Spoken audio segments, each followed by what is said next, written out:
10 সংখ্যক আমাৰ যি সংকোচ খেৰাই এই উৎসৱ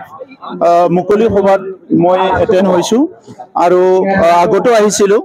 সকলোৱে জানে বড়োসকলৰ ধৰ্ম বাথৌ আৰু খেৰাই এই দুটা যিটো বিষয় এইটো সংলগ্ন হৈ আছে বাথৌৰ পৰা খেৰাই আৰম্ভ হৈছে আৰু বাথৌ ধৰ্মটো আমি ক'ব নোৱাৰা সময়ৰ পৰাই বড়োসকলে সেই ধৰ্মটো পালন কৰি আহিছে বাথৌৰ বিভিন্ন ৰীতি নীতিবিলাক মানি আহিছে আৰু আজিও আমি বিশ্বাস কৰোঁ এজন সিজৌ গছৰ ওচৰত আমি বাথৌ বৰায়ক আমাৰ ভগৱানক আমি পূজা কৰোঁ আৰু ইয়াৰ বিভিন্ন ভাগবিলাক আছে আৰু এই সংকোচ খেৰায়ত এই বিভিন্ন ভাগবিলাক খুব ওয়েল ডিজাইন কৰি পেলাই আজি গুডি বাথৌ আফাদে ইয়াতে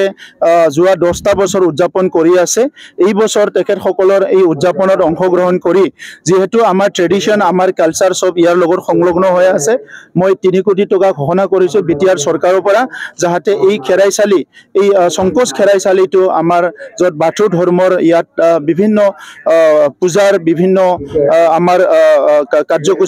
কাৰ্যকলাপবিলাক ইয়াতে হ'ব তাৰ কাৰণে মই তেখেতসকলক ঘোষণা কৰিছোঁ আৰু অনাগত দিনত মই অনুৰোধ কৰিছোঁ আহি থকা প্ৰজন্মক আধ্যাত্মিক চৰ্চাৰ দ্বাৰা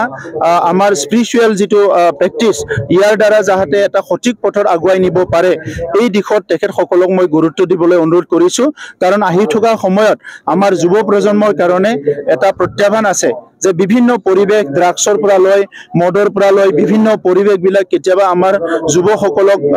বিপথে পৰিচালনা কৰিব বিচাৰে গতিকে আজিৰ সময়ত আমি সমাজৰ প্ৰত্যেকটা সেকশনৰ মানুহে ইয়াৰ পৰা সজাগ হ'ব লাগিব আমি ধৰ্ম চৰ্চা কৰাৰ লগতে গুণ জ্ঞান আমাক লাগে আমাক যিটো নেকি